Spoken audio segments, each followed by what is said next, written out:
Atos dos Apóstolos, capítulo 21. Depois de nos separarmos deles, navegamos diretamente para a ilha de Cós.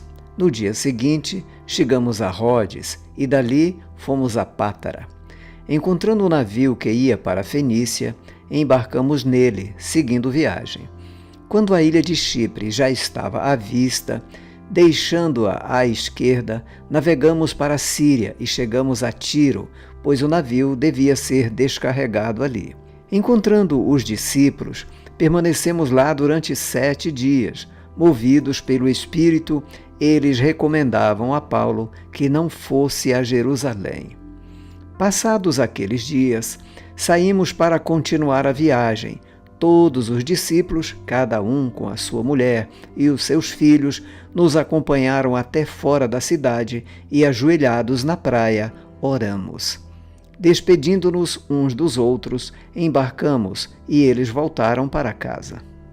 Quanto a nós, concluindo a viagem iniciada em Tiro, chegamos a Ptolemaida, onde saudamos os irmãos, passando um dia com eles. No dia seguinte, partimos e fomos para Cesareia, e entrando na casa de Filipe, o evangelista, que era um dos 7, ficamos com ele. Filipe tinha 4 filhas solteiras que profetizavam. Demorando-nos ali alguns dias, veio da Judéia um profeta chamado Ágabo, que, aproximando-se de nós, pegou o cinto de Paulo e, amarrando com ele os próprios pés e mãos, declarou: Assim diz o Espírito Santo, é isto que os judeus em Jerusalém farão ao dono deste cinto para entregá-lo nas mãos dos gentios. Quando ouvimos estas palavras, tanto nós como os daquele lugar rogamos a Paulo que não fosse a Jerusalém. Mas ele respondeu: O que estão fazendo ao chorar assim e partir o meu coração? Pois estou pronto não só para ser preso, mas até para morrer em Jerusalém pelo nome do Senhor Jesus. Como Paulo não se deixou persuadir, conformados, dissemos: Seja feita a vontade do Senhor. Passados aqueles dias, tendo feito os preparativos, fomos para Jerusalém. Alguns dos discípulos também vieram de Cesareia conosco, trazendo consigo Minasson, natural de Chipre, velho discípulo com quem nos deveríamos hospedar. Quando chegamos a Jerusalém, os irmãos nos receberam com alegria.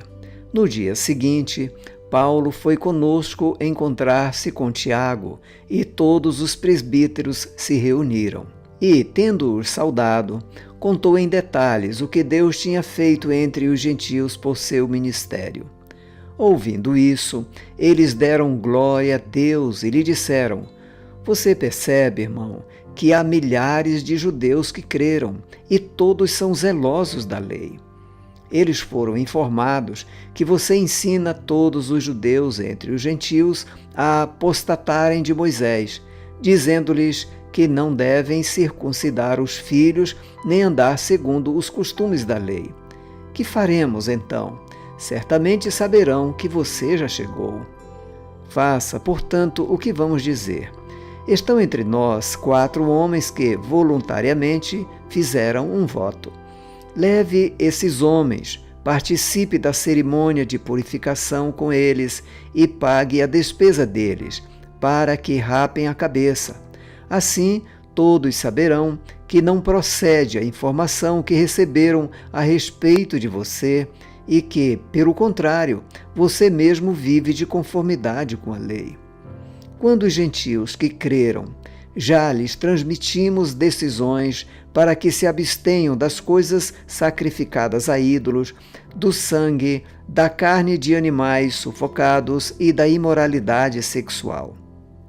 Então Paulo, levando aqueles homens, no dia seguinte, tendo-se purificado com eles, entrou no templo, acertando o cumprimento dos dias da purificação até que se fizesse a oferta em favor de cada um deles.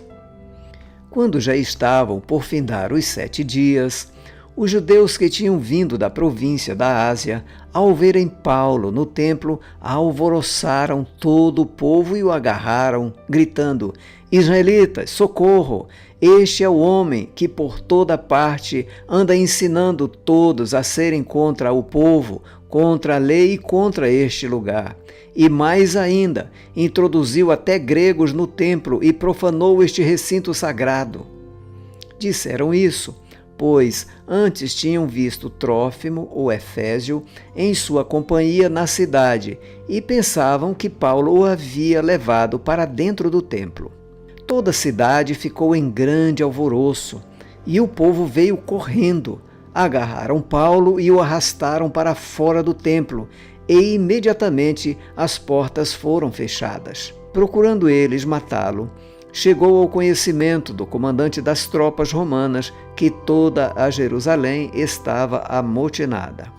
Então este, levando logo soldados e centuriões, correu para o meio do povo. Ao verem chegar o comandante e os soldados, pararam de espancar Paulo. O comandante se aproximou e ordenou que Paulo fosse preso e amarrado com 2 correntes. Então perguntou quem era e o que havia feito. Na multidão, uns gritavam uma coisa, outros gritavam outra. Não podendo ele, porém, saber a verdade por causa do tumulto, ordenou que Paulo fosse recolhido à fortaleza. Ao chegar às escadas, foi preciso que os soldados o carregassem por causa da violência da multidão, pois a massa de povo o seguia, gritando: mate-o! E quando Paulo ia sendo recolhido à fortaleza, disse ao comandante: seria possível dizer algo para o Senhor? O comandante respondeu: você sabe grego? Você não é, por acaso, aquele egípcio que, algum tempo atrás, começou uma revolta e levou 4.000 guerrilheiros para o deserto? Paulo respondeu: eu sou judeu, natural de Tarso, uma importante cidade da Cilícia, e peço ao Senhor que me permita falar ao povo. Obtida a permissão, Paulo, em pé na escadaria, fez com a mão sinal ao povo. Fez-se grande silêncio, e ele falou em língua hebraica, dizendo: